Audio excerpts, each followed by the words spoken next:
Hello po sa inyong lahat mga ka-crypto. Ako po si Pinoy Crypto Trader at sa video na ito ay atin po pag-uusapan ang tungkol dito kay Shiba Inu, kung saan ang sabi po rito ay 66% of Shiba Inu holders in losses as price fails to get momentum.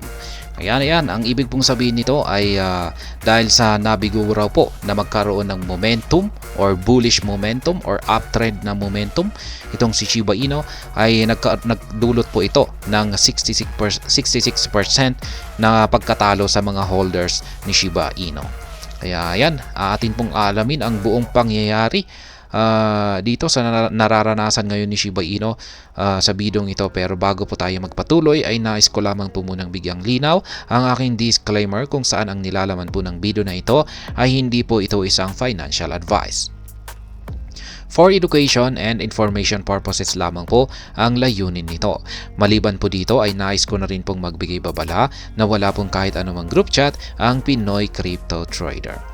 At ayan po, ang sabi po rito ay Shiba Inu faces a tough situation as majority of its holders are in losses. Kaya yan, mukhang nakakaharap na raw po itong si Shiba Inu ng isang tough situation or isang matinding kalagayan ngayon, sapagkat ang majority po or karamihan daw po sa mga holders ngayon ay nakakaranas ng talo or pagkatalo. At ayan, ang sabi po rito ay Shiba Inu, once hailed as a Dogecoin killer and a potential market disruptor, is facing a significant downturn. Recent data from Into the Block, a prominent crypto analyst firm, reveals a concerning statistic for SHIB enthusiasts. A whopping 66% of its holders are currently in the red, suffering losses due to the token's inability to gain momentum in the current market conditions. Kaya yan, si Shiba Inu, yan, minsan nang tinuring bilang isang Dogecoin killer. Yan, ibig sabihin ay siya po yung parang papalitan po niya itong si Dogecoin. At meron po siyang potensyal na maging isang market disruptor. Ngunit ngayon ay nakakaranas na po siya ng isang matinding pagbagsak.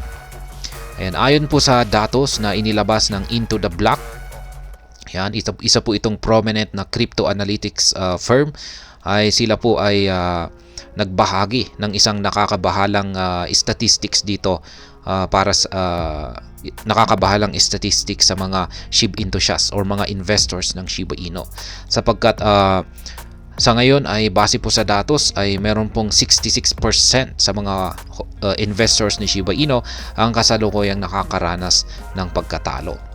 Ayan. At ito po ay dahilan ng inability po or walang kakayahan ang Shiba Inu sa ngayon na magkaroon ng momentum or ito ay makabangon yan sa kanyang kasalukuyang kalagayan ngayon. The grim scenario unfolds as only a mere 28% of SHIB investors find themselves on the profitable side of the ledger, with the remaining 6% breaking even, neither gaining nor losing. What is more alarming is the concentration of wealth within the SHIB ecosystem, where 78% of the total holdings are controlled by a small group of large investors, indicating a high level of wealth concentration that poses additional risk and volatility to average investors.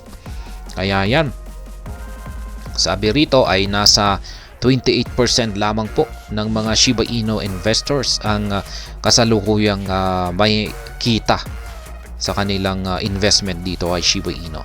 Samantala ay 6% naman po yung mga break-even. Ito po yung mga investors ng Shiba Inu na wala po silang gain or talo.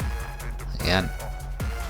Ngayon, ang nakahigit daw po na nakakaalarma dito ay yung concentration of wealth ng Shiba or SHIB ecosystem, kung saan ay mas nakalagay po yung karamihang mga tokens ng Shiba Inu, sapagkat yung 78% po ng total holdings ay kontrolado daw po ng isang maliit na grupo ng malalaking mga investors. Kaya ito po ay nag-indikasyon ng isang high level ng wealth concentration, at ito po ay nagdudulot ito ng isang risk.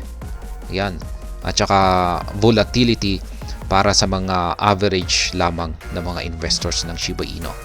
Bearish sentiment prevails. As of the latest figures, SHIB is trading at an underwhelming 50 digits 90.39, marking a 0.78% increase in the last 24 hours and a 5.86% slump over the past month. The lackluster performance is mirrored in its trading volume, which has also seen a decline of 10.03%, now standing at $62.28 million. The decrease in trading volume is indicative of waning interest and investor caution as market participants reassess their positions in a token that struggles to find its footing. Kaya yan. Base po sa kalagayan ngayon ni Shiba Inu ay siya po ay nagtitrade. Ayan, sa tinatawag po nilang underwhelming na presyong 50 digits 90.39. Bagya po siyang bumagsak ng 0.78% nitong nakalipas na 24 oras. At nitong nakalipas na buwan ay bumagsak po siya ng 5.86%. Kaya ayan, pagdating naman po sa kanyang trading volume ay meron na nakaranas na rin po ito ng decline or pagbagsak na 10.03%. At ngayon ay naglalaro po yung kanyang trading volume ngayon sa $62.28 million. Kaya yan yung kanyang pagbagsak sa kanyang trading volume na ito ay nagpapakita po ito ng isang nanghihinang interest ng mga investors at saka mga traders. Kaya ayan, yung mga traders or mga market participants ay muli po nilang sinusuri yung kanilang mga positions dito kay Shiba Inu. Yan. At mukhang ito nga ay nahihirapan na manatili sa kanyang kalagayang presyo ngayon. The current market dynamics of Shiba Inu reflect the inherent volatility of meme coins and the broader cryptocurrency ecosystem. The concentration of holdings among large investors combined with the majority of holders being a loss paints a complex picture of SHIB's market stability and investor sentiment. Looking forward, the key factors that could influence SHIB's price and holder dynamics include changes in the market sentiment, prominent developments in the broader economic environment affecting investment flows into speculative assets. Additionally, any new initiatives or partnerships that enhance SHIB's utility or adoption could positively impact investor perception and market valuation. Kaya yan pong muli ang kalagayan ngayon ni Shiba Inu. Nasa 66% po yung kasalukuyang nakakaranas ng talo dito kay Shiba Inu dahil po sa kanyang kalagayan ngayon. At 28% naman po yung nakakaranas ng gain or paglago sa kanilang investment at nasa 6% naman po yung mga break even. Yan, siguro yung mga yan 6% ay yan yung mga bagong investors natin dito kay Shiba Inu. At ayan, hanggang dito na lamang po tayo sa video na ito. Sana po ay inyong nagustuhan ang aking paliwanag dito. Kung inyo po itong nagustuhan ay pakiclick lamang po ang like button nito. Para naman po sa mga bago lamang dito, kayo po ay aking inaanyayahan para mag-subscribe. Pakiclick na rin po ang bell icon nito dahil ito po ang siya magsisilbing notification nito sa mga bago kong videos na akin pong ina-upload sa aking YouTube channel na ito.